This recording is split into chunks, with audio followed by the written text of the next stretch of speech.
Hey guys, how's it going? Michael Troy here. Today we're looking at Big Bang Comics number 0. Look at this gorgeous Alex Ross cover of Thunder Girl. Such a great issue. Cannot wait to share it with you guys. So subscribe to my channel if you haven't already. Hit that like button and let's get right into it. How amazing is this?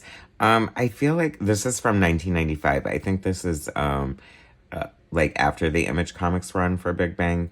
And this is before Kingdom Come, but I think after Marvel, so Alex Ross is already on the map.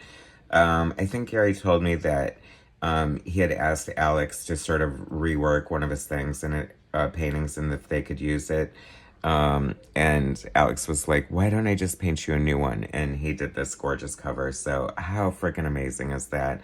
Like, of all the Big Bang images throughout the years, this is definitely one of the most iconic and historically relevant. I mean, it's not every day you get Alex Ross to do a cover for you, right? So how cool is this?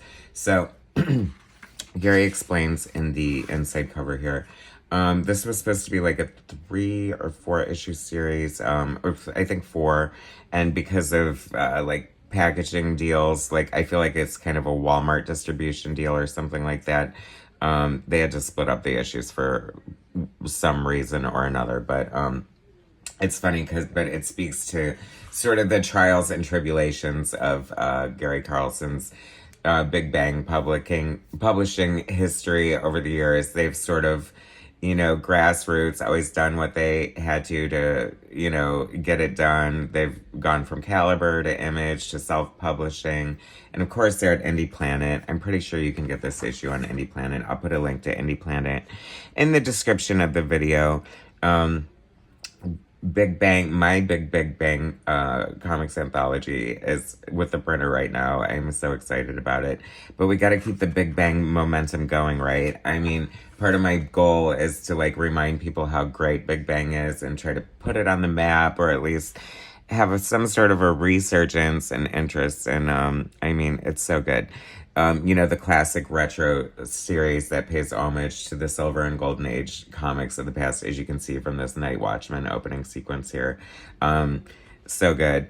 Tom King is like Chris Ecker's alias, the creator of Night Watchman, and I think it's so funny. Like, if you know anything about Big Bang, like the deep dive is deep. I mean, it's homage, it's tribute to like the Golden and Silver Age. It definitely has that look and feel and flavor. But the nuances are like crazy. Like the history that Gary Carlson and Chris Ecker have created is so good. It's funny because looking at this, I know that Chris, and there's no credits. I hate that there's no credits. Has worked with Jim Brosman, who was like a Dick Tracy inker. And just looking at this story, that's such a perfect fit for Chris. And I wish Chris would have done like a Dick Tracy story over the years. It's funny, like Chris Ecker is like such a great, solid, classic superhero artist that I'm surprised he wasn't utilized more over the years for like retro books from DC and stuff like that, because you know how they do like their retro stories every now and then. Maybe he is, I don't know. I love the storytelling. It's so much fun. The Clock King, I mean, it's just like a classic, like Silver Age style kind of villain. I love this here, the use of negative space, the shadow on the steps. That is so classic and timeless right there. Very cool. Very pun laden. I just love it. It just has the flavor of the Silver Age all over it. Big Bang does that better than anyone else, of course. And then we get this, I love this, Deductive Comics is sort of like their Detective Comics, which would have introduced, Night Watchman, sort of like, their version of Batman, obviously. But, I hate to dismiss it as like, I hate to say ripoff, because Chris Ecker and I have talked about that actually. And, a lot of people do dismiss Big Bang as like sort of ripoffs, but they're not. They're more like homages, but they go so much deeper than that. Like, they have such rich history and such great stories and such great art behind their own existence that you just cannot dismiss them as just like something like that. Look at this great. Thunder Girl is sort of like the Supergirl or like the Shazam of the Big Bang universe. You know, she has her powers are magical based. She says a magic word to transform into Thunder Girl, Alakazam. It's so much fun. I love the art on this story. Very classic looking, very fitting in with the sort of CC Beck kind of style, fighting a giant robot.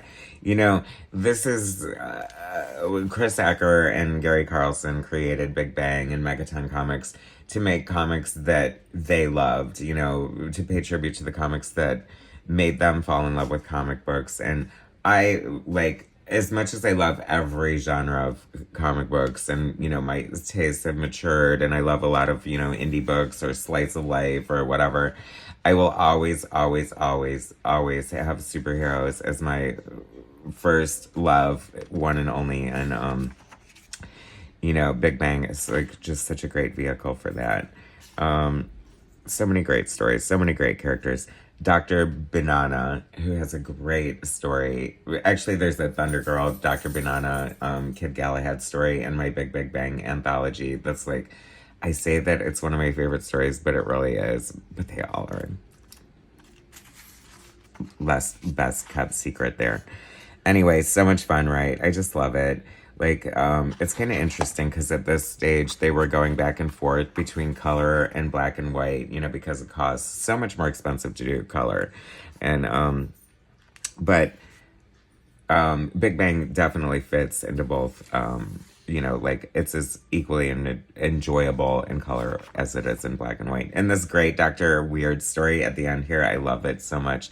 It's like on this movie set, Dr. Weird shows up, there's like a mummy involved. It's funny because, and I think Gary Carlson wrote this, but there's another story with like Blitz fighting like a giant Oscar. And anytime there's an LA based like Hollywood story in LA, I live in Los Angeles, full disclosure, but, and I've tried to get into the industry and stuff. So, it resonates with me, but it's always like really spot on how like shady they make Hollywood. I just love it. Like, plus it like, it fits in perfectly with the era as well. Like that Hollywood era. I don't know, like they're making like this monster movie. And of course this blonde chick is playing like an Egyptian, descendant. I mean, how spot on is that, especially for the era, right? I don't know. It's just a lot of fun. This Big Bang Zero exists. It's weird because, you know, you think of a zero issue as more like, I don't know, I guess an origin or an introduction or something like that. And this was made sort of by necessity. But the perfect home for the Alex Ross cover, right? And just a fun book, like way fun. Night Watchman, Dr. Weird, and Thunder Girl. Three of the best characters Big Bang has. And they're all so good, though.